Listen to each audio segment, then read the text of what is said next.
Setiap hari, kamu menggunakan sesuatu yang mengubah dunia. Untuk navigasi, untuk memesan makanan, untuk mengetahui di mana kamu berada sekarang. GPS. Teknologi yang ada di setiap ponsel di dunia. Yang digunakan oleh pesawat, kapal, ambulans, dan petani. Yang membuat bom lebih presisi dan pengiriman lebih tepat waktu. Yang tanpanya, menurut para ahli, internet modern tidak bisa berfungsi sebagaimana mestinya.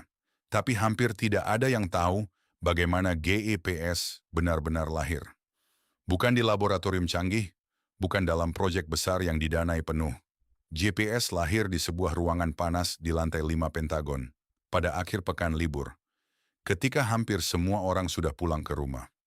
Dan satu orang yang bertanggung jawab atas semuanya hampir tidak pernah mendapat kesempatan untuk membuatnya. Mulai dari konteks, Uni Soviet meluncurkan Sputnik, satelit buatan manusia pertama yang mengorbit bumi. Amerika terkejut, dunia terkejut.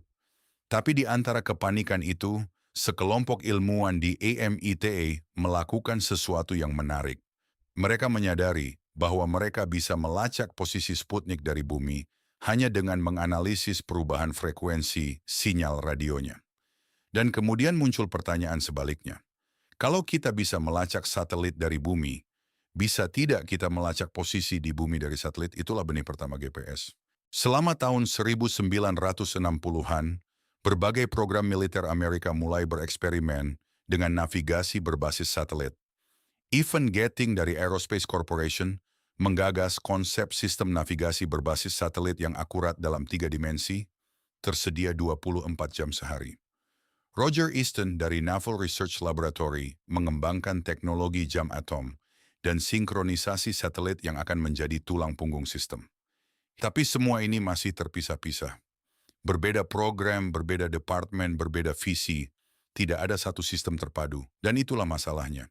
Masuk Bradford Parkinson, kolonel Angkatan Udara Amerika, insinyur, dan pria yang, menurut banyak sejarawan, paling bertanggung jawab atas GPS yang kamu gunakan hari ini.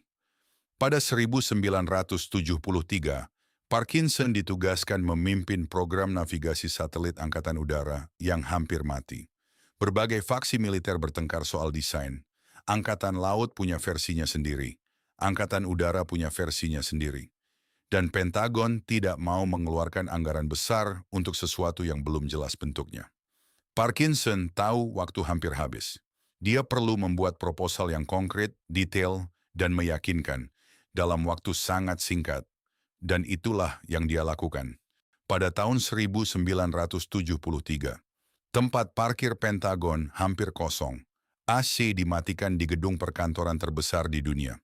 Sementara seluruh Amerika menikmati akhir pekan panjang, piknik, keluarga, istirahat, Parkinson dan 12 orang lainnya masuk ke Pentagon.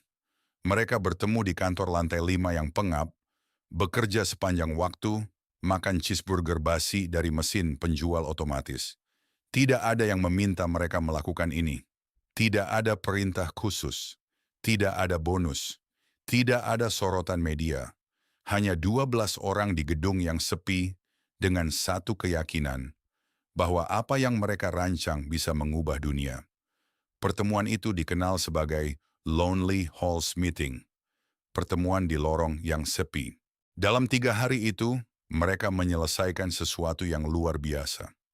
Mereka memutuskan desain fundamental GEPAS, konstelasi satelit, sistem jam atom, sinyal CEDMA, dan kebutuhan minimal 4 satelit untuk menentukan posisi 3 dimensi tanpa jam di sisi pengguna.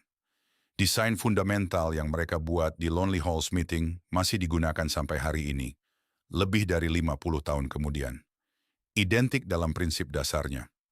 LLM 3 hari, cheeseburger basi, tanpa AC. Itulah fondasi dari teknologi yang ada di saku celanamu sekarang. Tapi kisah ini belum selesai. Karena setelah Lonely Halls Meeting, Parkinson masih harus menjual idenya kepada Pentagon. Dan itu ternyata lebih sulit dari merancang sistem GEPS itu sendiri. Pada Agustus 1973, Parkinson mempresentasikan proposal kepada Defense Systems Acquisitions Review Council. Dewan yang terdiri dari jenderal-jenderal dan pejabat senior Pentagon. Dia menjelaskan visinya. Sistem satelit global. Navigasi presisi untuk militer. Mereka memvoting. Hasilnya tidak. Program GPS hampir berakhir di situ. Tapi Parkinson tidak menyerah. Dia mengetahui bahwa Malcolm Curry, wakil menteri pertahanan yang memimpin rapat voting itu, sedang sering berada di Los Angeles mempersiapkan kepindahan keluarganya ke Washington. Parkinson memberi Curry tutorial pribadi tentang navigasi satelit yang menghabiskan hampir 1 sore penuh.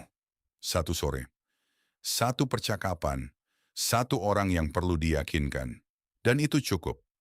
Parkinson terbang ke Washington sesering 2 kali seminggu, mengadakan sekitar 60 pertemuan dalam 2 bulan untuk menjual proposal GPS kepada staf dan pengambil keputusan Pentagon.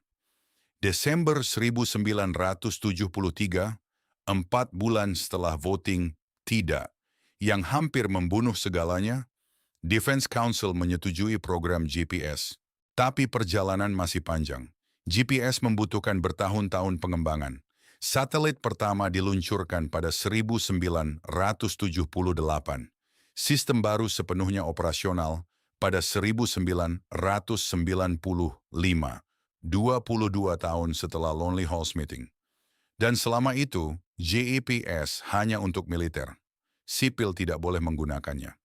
Atau kalau boleh, sinyal yang mereka terima sengaja dibuat tidak akurat oleh militer. Sebuah fitur yang disebut Selective Availability. Idenya sederhana, jangan beri musuh navigasi presisi. Tapi kemudian sesuatu terjadi yang mengubah segalanya. 1 September 1983, Korean Airlines penerbangan 007 berangkat dari Anchorage, Alaska menuju Seoul, Korea Selatan. Karena kesalahan navigasi, pesawat menyimpang jauh dari jalur yang seharusnya dan memasuki wilayah udara Soviet. Jet tempur Soviet mencegatnya. Pilot Soviet mencoba memberi sinyal. Tidak ada respons. Kemungkinan karena pilot KAL-007 tidak menyadari mereka di jalur yang salah. Soviet menembak jatuh pesawat itu. 269 penumpang dan kru meninggal. Presiden Reagan terkejut dan dia mengambil keputusan yang tidak banyak orang antisipasi. Dia mengumumkan bahwa ketika GPS selesai dikembangkan, sistem itu akan dibuka gratis untuk seluruh dunia. Agar tragedi seperti ini tidak terjadi lagi. Dan itulah yang terjadi. Pada 2000, Presiden Clinton secara resmi mematikan Selective Availability, fitur yang sengaja membuat sinyal GPS sipil tidak akurat. Dalam 1 malam, akurasi GPS untuk pengguna sipil melompat dari sekitar 100 meter menjadi kurang dari 10 meter. Gratis. Untuk siapapun dimanapun di dunia.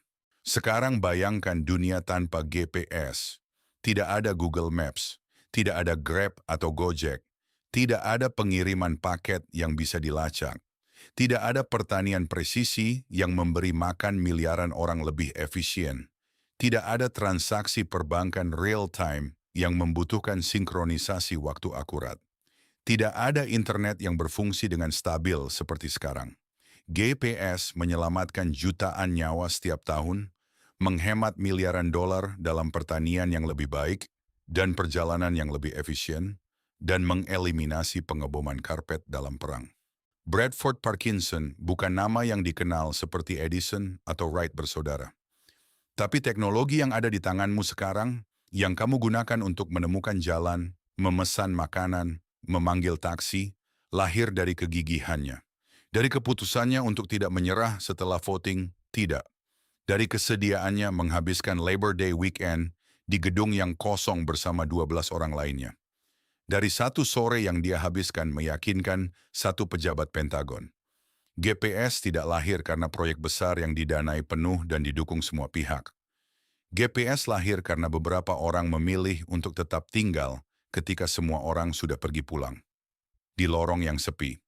Pada akhir pekan yang harusnya jadi hari libur. Dengan cheeseburger basi sebagai makan malam.